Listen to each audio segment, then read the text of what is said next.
Something stirs beneath the tranquil waters of Driftwood Sound.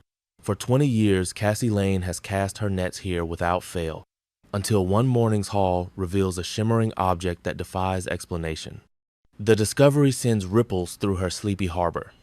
Hi everyone, welcome to Inspiring Stories. Something felt different the moment Cassie Lane stepped onto the pier that foggy morning, long before the sun had peeked over the rolling hills behind Driftwood Sound. She had fished these waters for over 2 decades, relying on their gentle tides and steady shoals of mackerel to feed her small business and keep her family's history alive. Yet on this particular day, she sensed a subtle heaviness in the atmosphere. The gulls that normally congregated on the pier weren't squawking overhead, and the water, usually alive with glints of silver below the surface, looked unnaturally calm. Gathering her nets, she climbed onto her trusty boat, the Maribel, named for her late grandmother. Her mind flitted briefly to the odd rumors floating around town, whisperings of eerie lights out on the horizon during the night, or strange metallic sounds that carried across the water. No one had provided concrete evidence, and the old-timers merely shrugged it off as tall tales. Still, Cassie couldn't shake her unease. Determined to bring back a decent haul, she started the engine and steered into the damp, pearly haze. It didn't take long for her to notice that something was off with the catch. She'd cast her nets in a reliable spot near the towering basalt pillars that formed a natural breakwater, a place she had always called the honey hole because it seldom disappointed. But within an hour or two, her nets remained surprisingly light. Pulling them up, she discovered only a sparse scattering of fish, not even enough to fill a single cooler. Crestfallen but not ready to give up, she motored farther out into the sound. The waters grew quieter, and an unsettling hush replaced the steady hum of boat traffic she was accustomed to hearing from a distance. Eventually, she cast her nets once more, letting them sink deep in hopes of snagging at least a modest catch. When she began hauling them back in, she felt an unexpected resistance. The force was centered in one spot, heavier than a cluster of fish, but not distributing any frantic movement or telltale vibrations. Confusion and a hint of apprehension gripped her as she struggled to draw the net up, expecting perhaps a twisted piece of driftwood or a chunk of sunken debris. She was shocked to see something that looked too smooth, too precisely made for common refuse. It was a device shaped like a flattened cylinder, with small panels and an odd faint glow near one corner. The object was about the size of a large hardcover book, yet weighed significantly more. A gentle pulsation flickered against her palms as she carefully pulled it free from the tangled mesh. While Cassie wasn't a mechanical expert, it was obvious this thing was no ordinary piece of junk. Unsure of its nature or its origin, she set it gingerly on the deck, wrapped in spare sailcloth to prevent it from rolling around. The longer she stared at it, the more uneasy she felt. A series of markings, some kind of symbols or scriptran along the device's metal housing, though the language was unreadable to her. On one side, a small lens or sensor glowed faintly, as if scanning the environment. Cassie's gut told her this device shouldn't be left unattended, but she also knew that stashing it on board overnight wouldn't be wise. Putting aside her speculation, she decided to cut her fishing trip short. The day had yielded hardly any catch, and that weight in her net had cost her precious time. Turning the Maribel around, she headed back to Driftwood's main dock. By the time she made landfall, the sun was high enough to illuminate the worn wooden planks of the pier. A couple of local fishermen were already packing their own meager harvests into trucks bound for the market. Waving at Cassie, they noticed the troubled look on her face. She offered only a half-hearted greeting and hustled to secure her boat. She wrestled the strange object onto a small handcart she used for gear, concealed it beneath a tattered cloth, and hurried up the pier. Though curious, she resisted the urge to show it around. Something in her told her it might not be safe to let just anyone see it. For all she knew, it could be radioactive or some hazardous waste from a passing ship. Then again, the unsettling glow and structured design suggested something far more advanced than typical pollution. Cassie lived in a modest cottage just a short walk from the pier, its front windows offering a splendid view of the sound at sunrise. She'd inherited the place from her parents and spent much of her free time restoring it to keep the old walls from succumbing to the sea air. Normally, she found solace there, but as she hauled the strange beacon inside, her heart pounded with nervous energy. She placed it on the kitchen table and stared at the glowing panel, uncertain whether to call the authorities or simply toss it back into the water. The thought of throwing it away felt irresponsible, especially if it was endangering marine life. That was the last thing she wanted to do.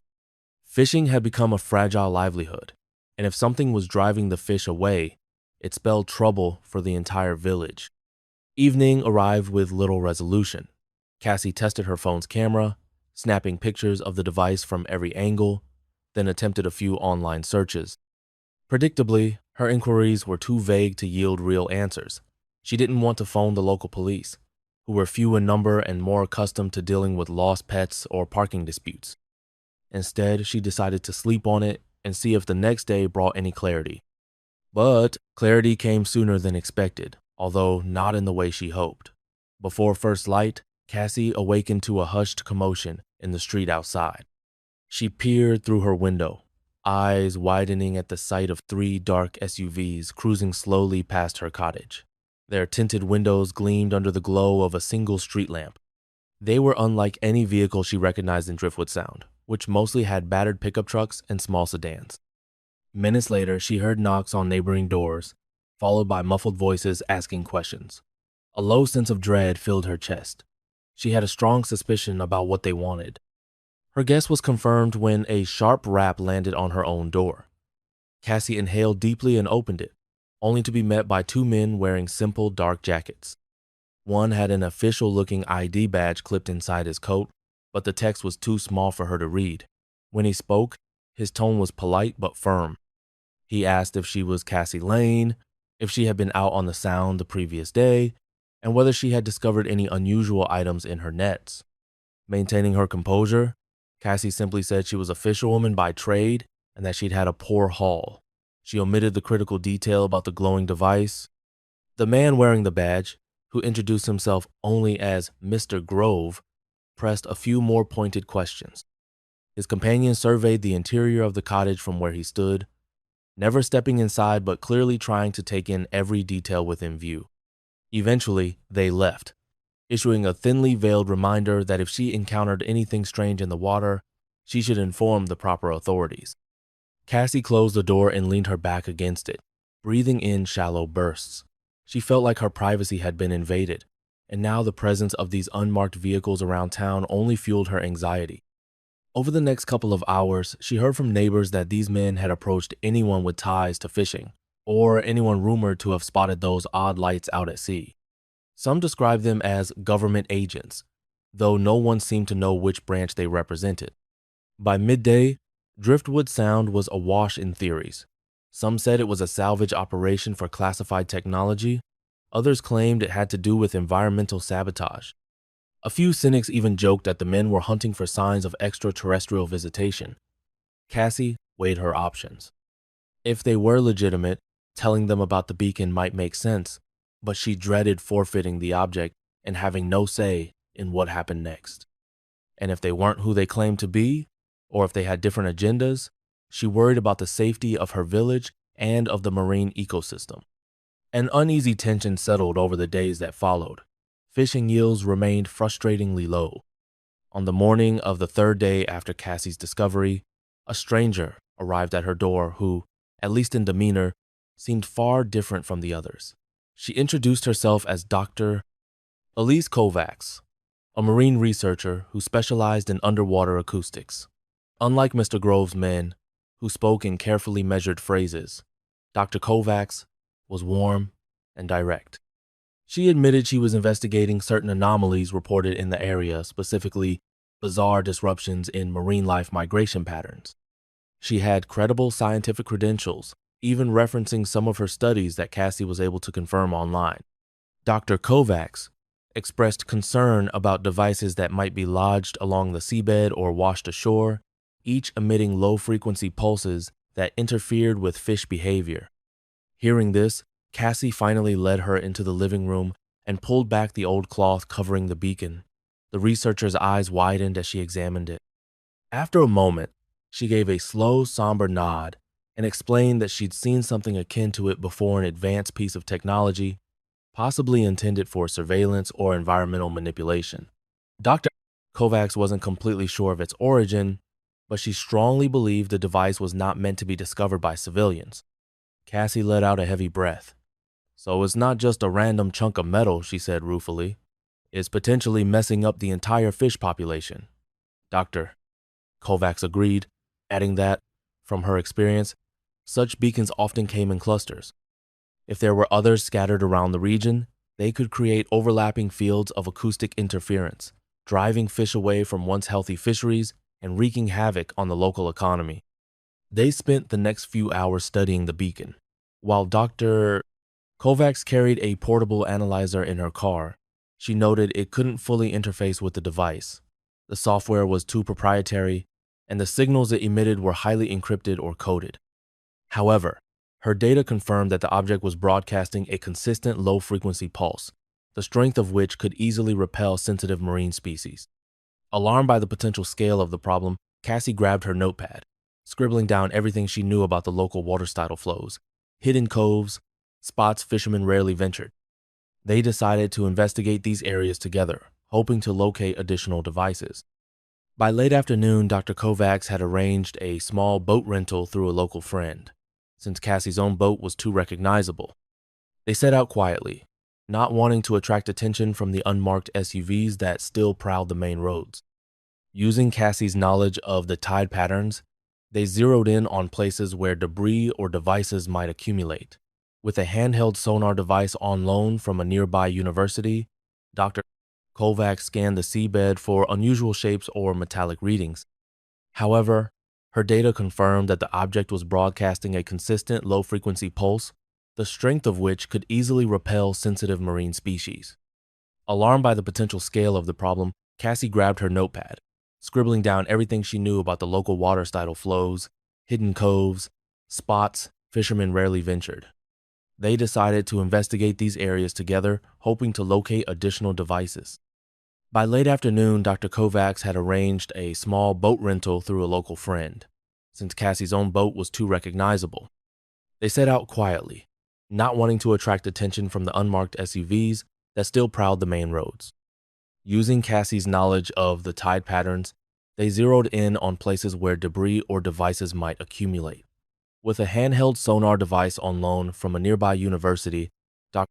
Kovacs scanned the seabed for unusual shapes or metallic readings. For much of the day, they found nothing but seaweed and the odd anchor left behind by boaters. Then, near the southwestern reef, they detected a strong echo. Dr. Kovacs tapped the screen. "That's definitely not a rock," she said. At the same time, the water surface was eerily devoid of fish, reinforcing their suspicion. Attempting to retrieve the object proved daunting. The water was murky, and Cassie didn't have the diving equipment or training to go down safely. Yet Dr. Kovacs, prepared for such an occasion, had basic scuba gear. She dove down as Cassie anxiously waited, scanning the horizon for any sign of the dark SUVs. 20 minutes later, Dr. Kovacs emerged, panting. She'd found a device that looked remarkably similar to the one stowed in Cassie's cottage, lodged in a crevice between coral and rock. She needed more specialized gear to remove it without damaging the reef or the device itself. That evening, back at Cassie's cottage, the two women formulated a plan. They would contact a few trusted local divers for help, retrieve the device, and document every step. But as they were hashing out the details, headlights flashed through the window. Cassie tensed. She peered out to see two vehicles pulling up to the curb. Dr. Kovacs calmly suggested they remain composed. Moments later, there was a knock on the door, more forceful than before. Cassie opened it to find Mr. Grove again. This time, however, a woman with a stony expression stood beside him, and several more individuals remained by the SUVs. Mr. Grove asked whether Cassie had given further thought to any unusual finds. She politely said nothing had changed. Dr. Kovacs stood just behind her, offering a courteous smile but remaining silent. The tension was palpable. Mr. Grove's companion shifted her gaze around the room, perhaps expecting to see something incriminating. Cassie could almost feel her heart hammering. Eventually, the pair left, once again hinting that it would be in her best interest to cooperate if she found anything else. After the vehicles disappeared into the night, Dr. Kovacs breathed a sigh of relief. though caution tinged her words. They suspect you know more than you're letting on. If we don't act soon, we could lose our chance to remove those devices. Over the next 48 hours, Cassie and Dr. Kovacs assembled a discreet team. Jonah, a seasoned dive instructor who often aided wildlife rescue operations, and Mia, a marine biology grad student with a strong background in environmental advocacy. Under the cover of dawn, they traveled to the southwestern reef in Jonah's small boat. While Cassie watched for suspicious activity overhead, Jonah and Mia dove into the water with Dr. Kovacs to extract the hidden beacon. By mid-morning, they had retrieved not one, but two devices lodged among the reef. One had been partially concealed under sand, barely visible except to the advanced sonar. As they lifted the second device onto the boat, it emitted a dull humming vibration. Each beacon seemed to be part of a larger network designed to create an acoustic fence that repelled marine life. Thoroughly disturbed by the implications, the group debated their next move. Turning the devices over to local authorities might just see them confiscated by whoever Mr. Grove and his colleagues truly represented, leaving the problem unsolved. Yet storing them in Cassie's cottage was equally untenable. In the end, they agreed to bring the devices to an environmental lab affiliated with Dr. Kovacs, located a few hours' drive away. There, they could be studied safely and disabled properly. Secrecy proved challenging. By the time the sun hit its peak, word had spread among the villagers about Cassie's repeated outings and the presence of new faces in town. A few supportive friends caught wind of it and offered to distract the agents if needed. Small acts of solidarity neighbors claiming they'd spotted the mysterious men near the old cannery. Leading them astray bought the group precious time. Cassie felt an outpouring of gratitude as she witnessed her community mobilizing to protect Driftwood Sound from what they increasingly believed was an insidious form of environmental sabotage. The involvement of official or private interests didn't matter to them. The fishery was their lifeblood, and they'd do what they could to safeguard it. Before the week was out, Dr. Kovacs' lab confirmed a crucial aspect. Each beacon was part of a wave emission system that, when deployed along a coastline, could create a near-barren ring, deterring fish from entering. Whether it was for clandestine surveillance or for testing new technology, the result was the same Driftwood's waters were being silently stripped of marine life. Armed with these findings, Cassie confronted Mr. Grove and his associates when they next appeared, demanding they cease their covert activities. To her surprise, her confrontation led only to evasive remarks. With the lab's data in hand, Dr. Kovacs threatened to go public about the device's harmful effects if the men didn't back off. It seemed to do the trick. By the next morning, the SUVs were gone, and no one had any clue whether they had been recalled by higher-ups or moved on to another region. Over the subsequent weeks, the last few devices were meticulously tracked down and removed, each one located by a combination of Cassie's local knowledge of hidden inlets and Dr. Kovacs' acoustic scanning expertise. As the devices vanished from the waters, the fish slowly returned, their schools growing denser with each passing day. The economy of Driftwood Sound, though still fragile, began to rebound as hopeful anglers once again took to the waters. Cassie could hardly believe how quickly nature started to heal once the artificial barriers were dismantled. Daily catches increased to levels unseen in months, and the gloom hovering over the town seemed to dissipate. In gratitude, several villagers hosted a small gathering at the community center, offering homemade seafood chowder, fresh bread, and heartfelt thanks to Cassie and Dr. Kovacs. Throughout the evening, people shared stories of how the scare had strengthened their sense of unity. Many credited Cassie for risking her own safety in the face of intimidating strangers and ambiguous threats. She, in turn, praised Dr. Kovacs' research and the tireless diving efforts of Jonah and Mia. Although the precise motives behind the beacon network remained elusive, was it purely espionage, an environmental test, or something else entirely?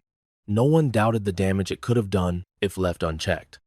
By the close of that gathering, Cassie felt a renewed sense of purpose. She vowed to remain vigilant, determined to shield her beloved Driftwood Sound from future disruptions. Dr. Kovacs, who had grown fond of the village and its close-knit community, hinted she might spend more time there, perhaps starting an educational program on marine conservation. In the weeks that followed, hints of normalcy returned. Early mornings were again accompanied by the cawing of gulls, and the surface of the water sparkled with schools of fish. Cassie rose every day with a mixture of relief and pride. Her quiet routine of setting out in the Maribel felt far more precious now, underscored by the knowledge of how easily an outside force could tear it all away.